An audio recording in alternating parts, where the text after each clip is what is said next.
Je bénis le nom du Seigneur pour le message et je lui rends grâce pour tous ses bienfaits, pour les ténèbres de ma vie qui ne cessent d'éclairer. Je lui dis infiniment merci, vraiment, d'un corps humble et plein de reconnaissance. Je me reconnais dans cette parole de 2 Rois 17. C'est vrai, dans ma maison, j'avais des dieux étrangers, mais c'était dans l'ignorance. Et Dieu a usé vraiment de miséricorde pour moi.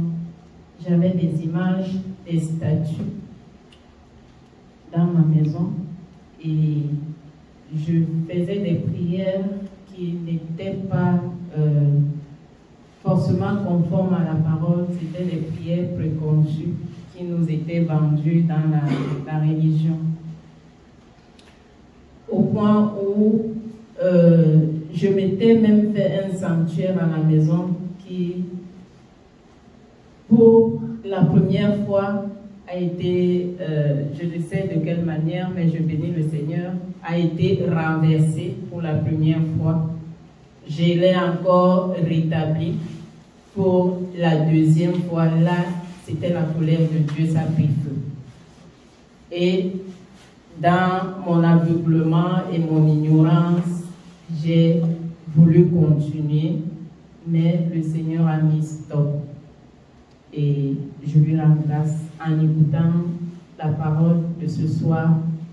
Je bénis infiniment l'Éternel parce que sa parole est la vérité.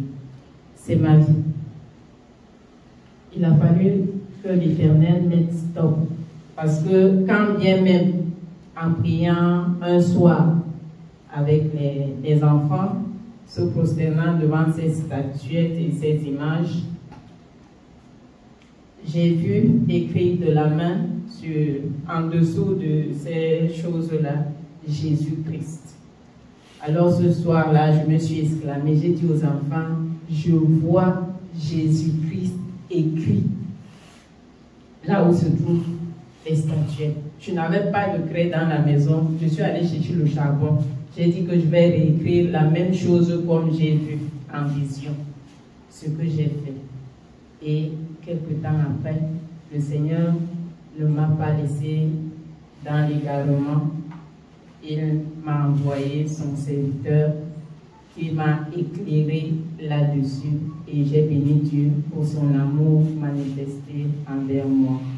Je lui rends encore infiniment grâce ce soir. Amen.